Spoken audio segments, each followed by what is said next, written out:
the dawn of a new day. As the light touches the morning sky, it brings forth another beginning, giving life to those who dwell above and below the water's surface, and shining a light on how time can alter the peninsula's history. Delmarva, beauty from above, past, present, future. 14 counties, 3 states, 1 Delmarva. From the start, Delmarva was a place with boundless potential. But over time, this peninsula has become a desired destination. Hi, I'm Captain Willie Dykes, and we're about to take you on a flight back in time, when Delmarva was a piece of a bigger picture. And now, generations later, this has become a peninsula with limitless possibilities.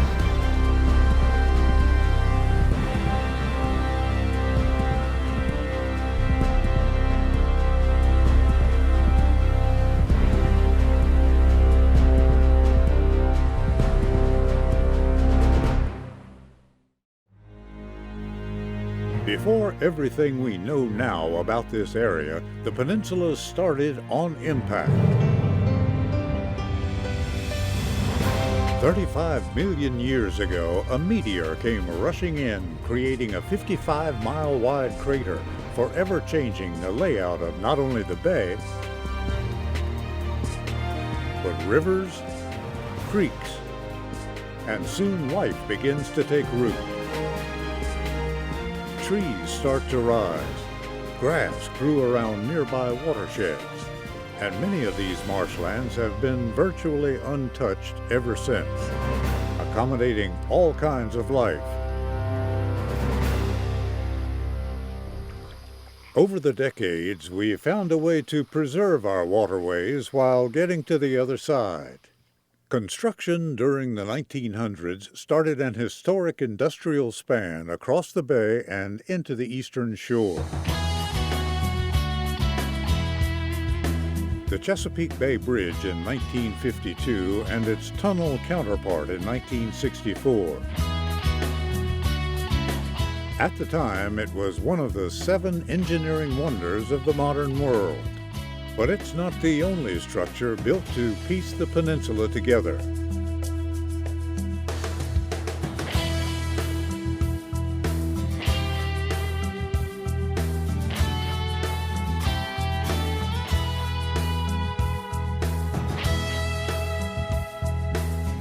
And now, a half-century later, the future looks a little brighter. Maryland is looking to build a 3rd bridge, and Virginia its 3rd tunnel, to accommodate everyone coming to and from Delmarva. But in the past, there was another way of getting across these waters.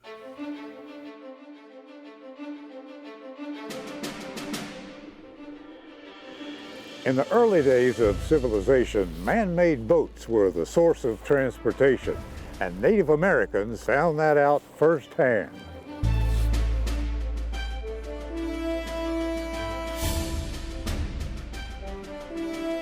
They were known as the Algonquin people, a slew of tribes living near the closest waterways.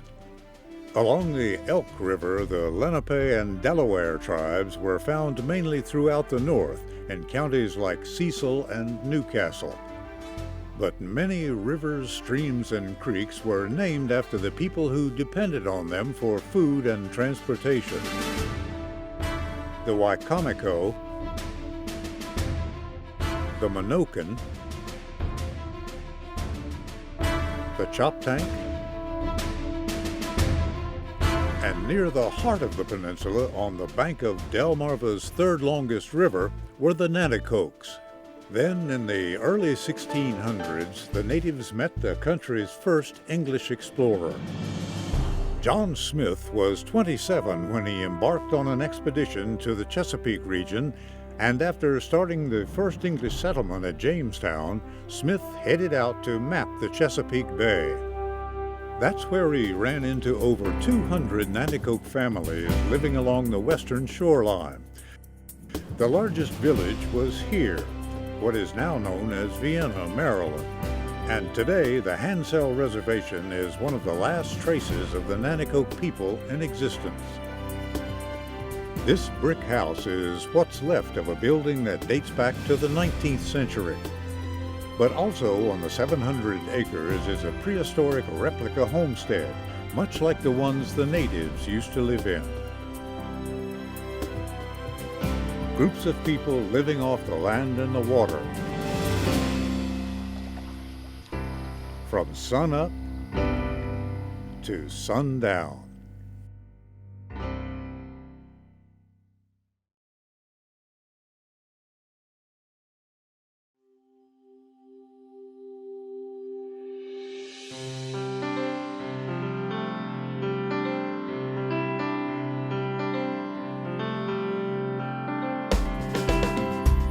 The start of a new day on Delmarva shines a light on some parts of the peninsula that have gone virtually untouched for thousands of years.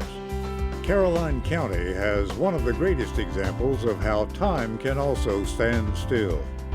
These sand ridges along Marshy Hope Creek have been here for over 10,000 years, supporting a diverse assortment of endangered plants and animals. Today, this 1,500-acre ridge is considered one of Maryland's natural areas. And life always finds a way to live on in a variety of ways, from the forests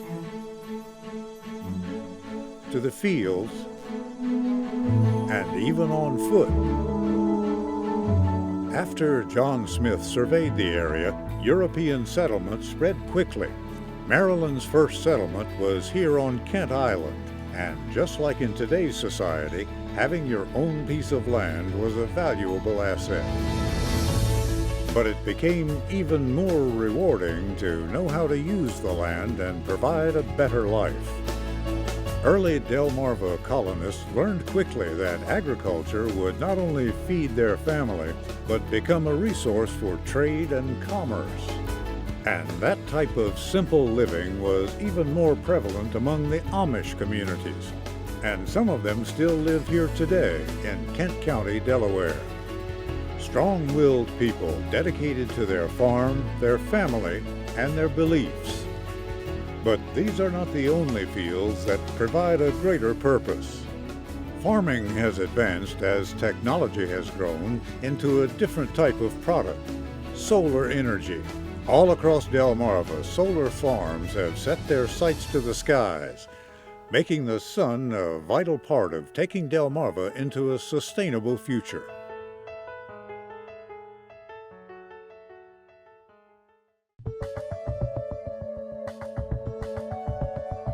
As you can tell, some of the greatest products the peninsula can offer are produced by the fruits of our labor.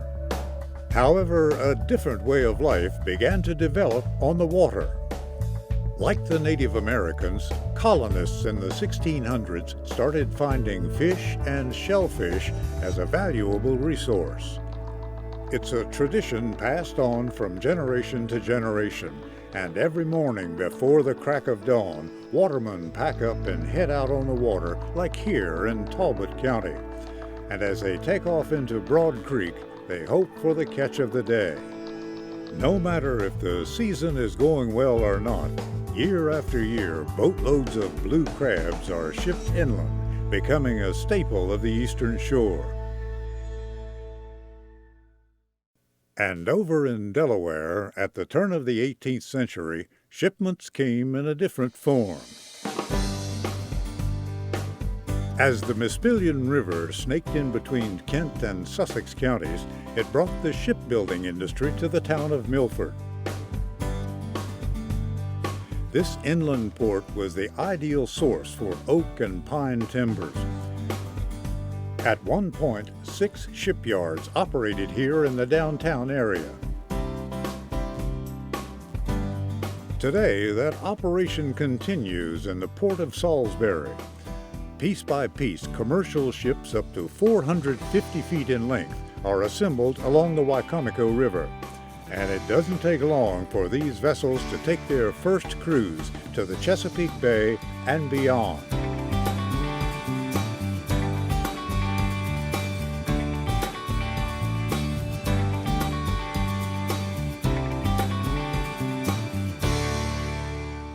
However, these waters were not always so peaceful, especially along the banks of the Chester River. Before the Revolutionary War, the people of Chestertown banded together to retaliate against the Port of Boston being closed, stopping all imports of tea. So the citizens here issued their own reform.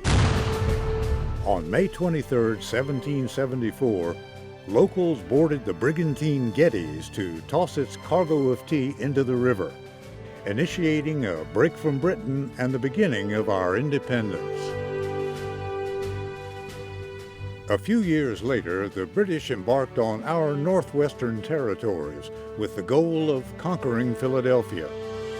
Sailing up the Elk River, 13,000 British soldiers marched 11 miles to the head of the Elk, where they were met by General George Washington and the Continental Army. But of course, a great country starts with the states. 3 of the original 13 make up this unique peninsula. Combined, they are Delmarva. And 4 years later, the first state in the United States to ratify the Constitution did so in the city of Dover at a meeting held inside this old tavern. Then on December 7, 1787, Delaware became forever known as the state that started a nation. But there are a few things that make us worthy of a great nation. And landing Delaware near the top spot is the Dover Air Force Base. The military moved into Kent County during World War II with an airfield for training, and today that's still the case. Circling thousands of feet above the city and dominating Delmarva's airwaves. But the best offense is also a good defense. As we fly up the Delaware Bay, our barricade to the north begins with Fort Delaware, a man-made pentagon on Peapatch Island. This military marvel of architecture was a state-of-the-art design in its time. Built as a barrier to block Confederates during the Civil War from getting to the port of Philadelphia. Locked and loaded with rapid-fire precision, Fort Delaware never saw the call to action, so today it sits as a place for visitors reliving the past. But as we cruise across to the west, we see just how times have changed and the peninsula along with it. When summer storms sweep ashore, they create problems primarily for our coastlines, leaving some of our remote destinations in jeopardy of being lost forever. In Dorchester County, the bay has cut through James Island. Barron Island has split into 2. And what's left of Watts Island sits off Accomack County's mainland. This narrow strip is a deserted destination in the middle of the Chesapeake. And as the waves crash onto shore, it has proven to be a place only for the birds.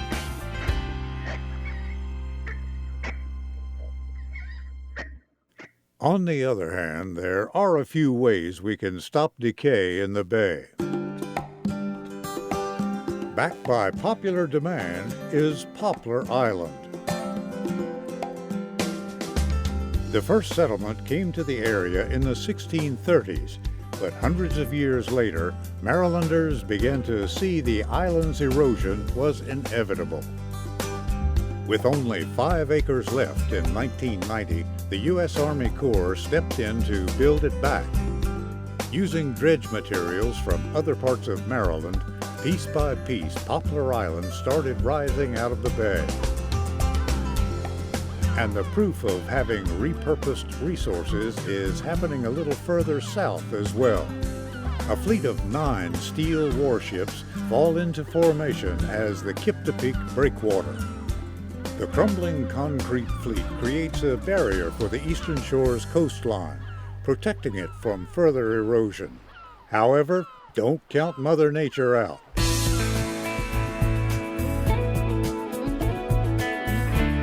The southern tip of Delmarva is growing every day. This island oasis has slowly grown from 25 acres to over 2,000. Now this is all because over time, waves from the Atlantic and the Chesapeake have deposited a new habitat for waterfowl and shorebirds. But as we head north, see how a man-made structure has changed our daily life. Cape Charles, Virginia was one of our many planned communities. When the railroad industry roared across the country, people in town started to take root along the rail line. But once the tracks started lining up, trade skyrocketed at the Sudlersville station. Towns grew twofold at the hub of Hurlock, Maryland. Travelers passed through Harrington, Delaware.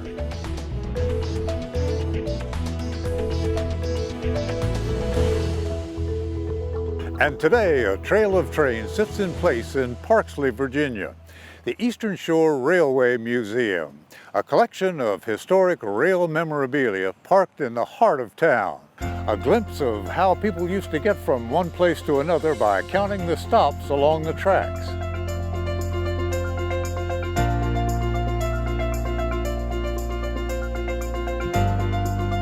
And once we get to the end of the line, we see just how connected every piece of the peninsula really is.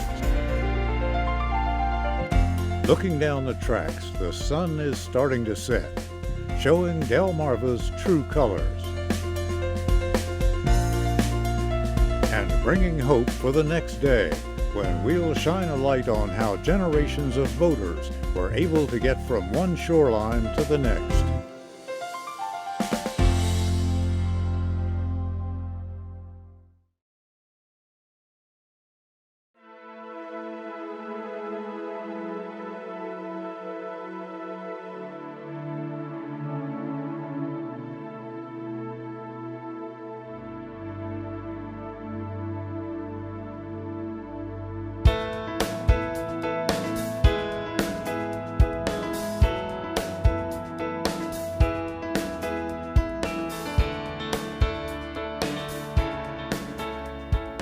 Another day has dawned on Virginia's eastern shore. And for those sailing to the entrance of the bay, the break of daylight was a sign of relief. Centuries ago, when night set, barrier islands became a hassle to see from the water, so they needed something to guide their way. Cut to the Cape Charles Lighthouse. Dating back to the 1830s, the original light was one of the first on the peninsula. Stationed here on Smith Island, Virginia, sitting 191 feet high. It's the second tallest lighthouse in America. And as more sailors headed north, they realized the importance of lighting up the night sky because of Virginia's ever-changing islands. One after the other, they had their own marker back in the day. And Northampton's neighboring county, Accomack, realized there was one spot that needed it the most. Assateague Island, a wild and beautiful strip of land that belongs to 2 states. And topping the tree line is the island's iconic lighthouse. At 142 feet tall, the structure was up and running in 1867. The keeper lived just downstairs to make sure the light was always there for those who needed it out on the Atlantic. And soon enough, the 60-mile gap between the Delaware Bay and here was lit up once more.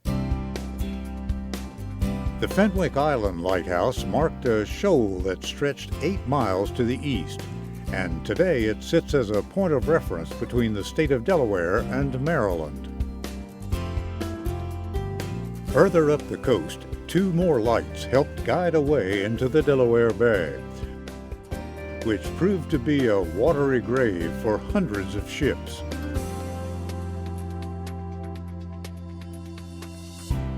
Now that was until a beacon of light broke through the middle of the bay.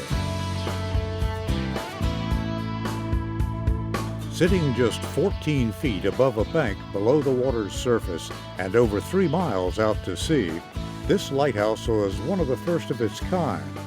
A cutting-edge caisson sits at the bottom, dug out by men who shoveled sand day in and day out.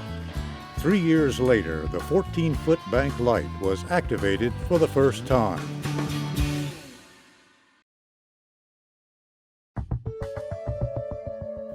But as technology took over, radar reduced the risk of what is lying underneath. Maps became a better way to navigate the seas, and that was a vital piece of connecting Delmarva to the rest of the country. New Jersey is just a boat ride away. Ferries were introduced in the early 1900s, an easier way of getting from one point to another across open waters. And there's no better example of this than up the Tredyvon River between the towns of Oxford and Bellevue, Maryland.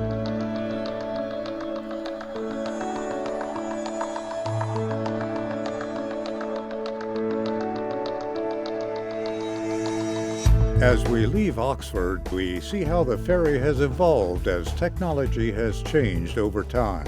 Starting in 1683, 7 days a week, with only sails and oar. Then the trek became a little more efficient once it switched to a steam engine in the 1880s. And more power meant taking a little bit bigger cargo, of course. 10 minutes later, we're in Bellevue, ready for another trip back on board what is believed to be the oldest privately owned ferry service in the country.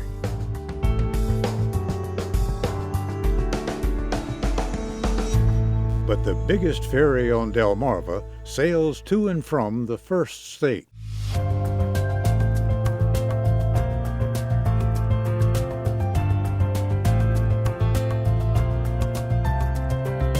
The Cape May Lewis Ferry is a fleet of 3 ships dating back to the mid-1900s. Their first service was across the Chesapeake Bay from Cape Charles to Virginia Beach. Then in July of 1964, that service switched to here. With one port in Cape May, New Jersey, and another in Lewis, Delaware, their primary goal was transportation, loading automobiles and travelers from one point to the next, 16 hours a day. Welcoming anyone and everyone to Delmarva's scenic destinations. But some of the best sights can only be seen from an aerial advantage.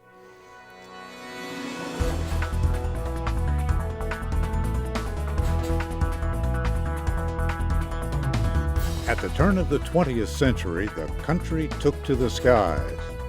Gradually, aviation began to take flight in all 3 states.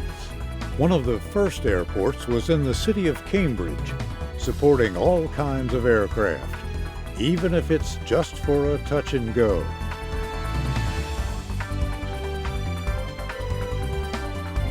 At almost the same time, the Air Force built Melfa's Flight Strip on Virginia's eastern shore. It was an emergency landing airfield for military training.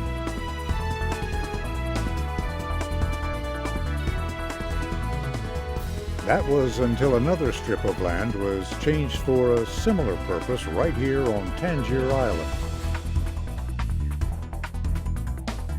40 years later, there became more interest in central Delmarva at one of Maryland's many airfields.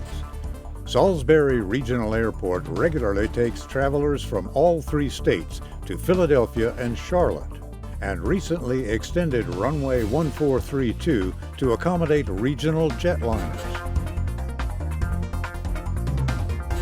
But the future of our airways truly rests in the hands of another Virginia flight facility. Wallops Island, owned and operated by NASA's finest orbital forerunners. Lifting off as one of 5 launch sites in the country. More than 16,000 rockets have taken to the skies over Accomack County, soaring to new heights for not just Delmarva, but the entire world.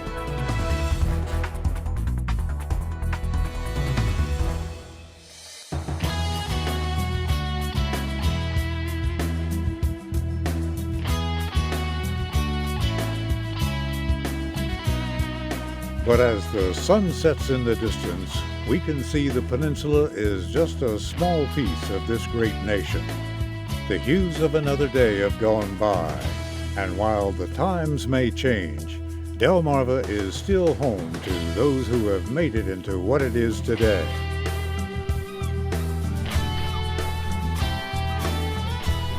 Along with some of the most serene views Mother Nature can offer. Thank you for joining us on our flight across our one-of-a-kind island oasis. And hopefully we'll see you again next time, because as you can tell, our home is truly one of a kind, as seen by our very own eyes in the sky.